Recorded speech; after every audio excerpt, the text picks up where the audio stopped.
Open Heavens on the Go, Friday, July 12th, 2024. Topic: The Law of Work. Memory verse, Proverbs 14:23. In all labor there is profit, but the talk of the lips tendeth only to penury. Bible reading, Matthew 25:14-30. For the kingdom of heaven is as a man traveling into a far country, who called his own servants and delivered unto them his goods. And unto one he gave 5 talents, to another 2, and to another 1, to every man according to his several ability. And straightway took his journey. Then he that had received the 5 talents went and traded with the same, and made them other 5 talents. And likewise he that had received 2, he also gained other 2. But he that had received 1 went and digged in the earth, and hid his Lord's money. After a long time the Lord of those servants cometh, and reckoneth with them. And so he that had received 5 talents came, and brought other 5 talents, saying, Lord, thou deliverest unto me 5 talents. Behold, I have gained beside them 5 talents more. His Lord said unto him, Well done, thou good and faithful servant.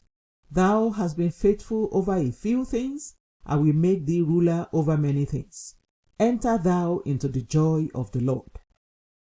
He also that had received 2 talents came and said, Lord, thou deliverest unto me 2 talents. Behold, I have gained 2 other talents beside them. His Lord said unto him, Well done, good and faithful servant. Thou hast been faithful over a few things, I will make thee ruler over many things. Enter thou into the joy of thy Lord. Then he which had received the 1 talent came and said, Lord, I knew thee, that thou art an hard man, reaping where thou hast not sown, and gathering where thou hast not strawed. And I was afraid, and went and hid thy talent in the earth. Lo, there thou hast that is thine. His Lord answered and said unto him, Thou wicked and slothful servant, thou knewest that I reap where I sowed not, and gather where I have not strawed. Thou oughtest therefore to have put my money to the exchangers, and then at my coming I should have received my own with usury. Take therefore the talent from him, and give it unto him which hath 10 talents. For unto every one that hath shall be given, and he shall have abundance. But from him that hath not shall be taken away even that which he hath. And cast ye the unprofitable servant into outer darkness. There shall be weeping and gnashing of teeth.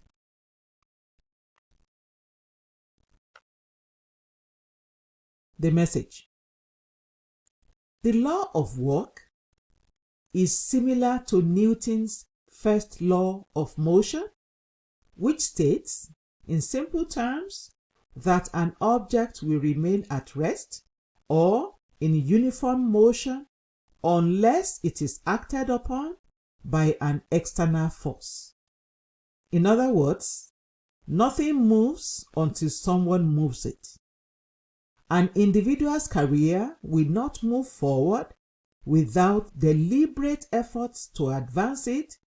Neither will a marriage be automatically blissful without some effort from both parties. A believer's spiritual life will not blossom unless he or she puts in the required work. Nothing goes for nothing.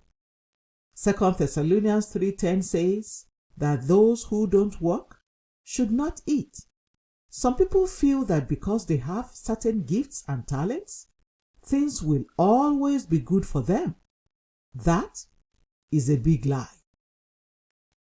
One of my sons often says that hard work will beat talent if talent doesn't work hard. In Matthew 25:14-30, the master gave his servant some talents with a simple instruction: trade with it. You cannot leave your talent or talents dormant if you want to be fruitful. You must work on your talents if you want positive results. The servant that did not work on his talent was punished greatly. If a believer does not work on whatever God has given to him or her, such a fellow will be greatly punished in the end. One day, I met a pastor who started out in ministry at around the same time as me, and he said, "God has really been good to you." I agree. God has been very good to me. It is only by His grace that I have come this far. However, nobody can accuse me of being lazy. When I was starting out, God gave me prophecies, gifts of the Spirit, and talents, but all these things would have gone to waste if I did not work hard. In fact, the more resources God gives you, the harder you must work, because Luke 12:48 says that to whom much is given, much is expected. Brethren, if a person is not ready to work, then he or she is not ready to succeed at anything in life. Nothing will excuse anyone from the effects of this law. Excuses are for failures. No matter the excuse you may want to give for not being productive, it will never suffice, as there are people who have experienced greater challenges and surmounted them. Great achievers put excuses aside, get to work, and make the best out of whatever situations they find themselves in. Get up and work. Key point: you can't break the law of work and expect to succeed. Bible reading in 1 year. Song of Solomon 1-4. Hymn for today. To the work, we are servants of God. The Open Heavens is written by Pastor E.A. Adeboye, the General Overseer of the Redeemed Christian Church of God. God bless you.